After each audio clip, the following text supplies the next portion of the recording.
While sentiment toward crypto may be souring among U.S. regulators and lawmakers, Asia is revising policies to welcome crypto.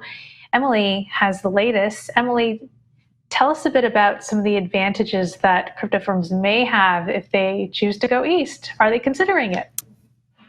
Yeah, so there's a lot of interesting things going on. This is Policy Week at CoinDesk. We've spent a lot of time talking about policy in the US, but there's so much happening in the rest of the world. Our colleague Lavender actually has a really good piece out today about Singapore, Japan, and Hong Kong. But basically, the bottom line here is that people have been saying for years, and we've had many people come on the show say this, that because of a lack of regulatory clarity in the US, and that's a polite way of saying it, the impolite way of saying it is sort of like chaos, projects are going to leave and projects are going to go to other jurisdictions.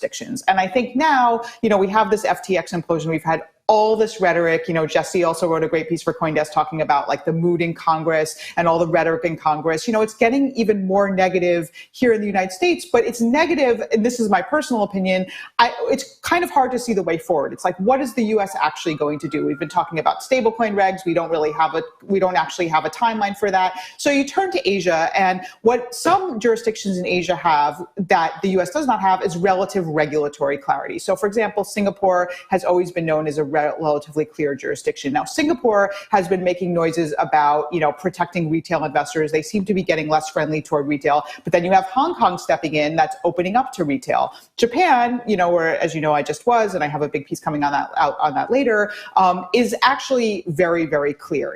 For example, where in the US, one of the problems, Lawrence brings this up all the time, is that you have all this kind of debate in the US over who's going to regulate the spot markets. In Japan, there's one sole regulator. There's the FSA. So, I think there's just a lot of areas where, this clarity, where, again, we know who's regulating the crypto markets. We know what is a security. We know what is a commodity. This is something that the US does not yet have. And I think it creates a sense of uncertainty and anxiety among projects that operate here.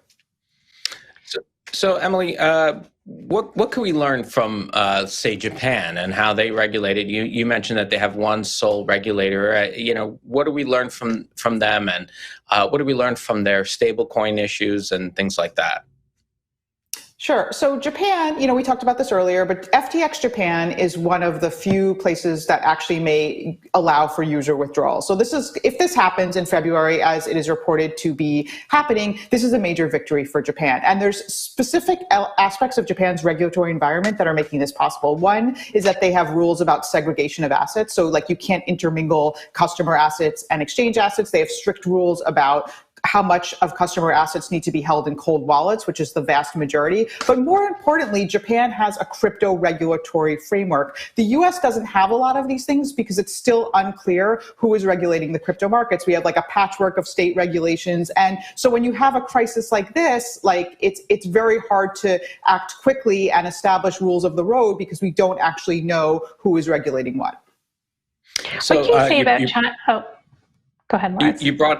You brought up FTX, and there was an interesting stat you mentioned about FTX and its Chinese users. It's users from China. What is that?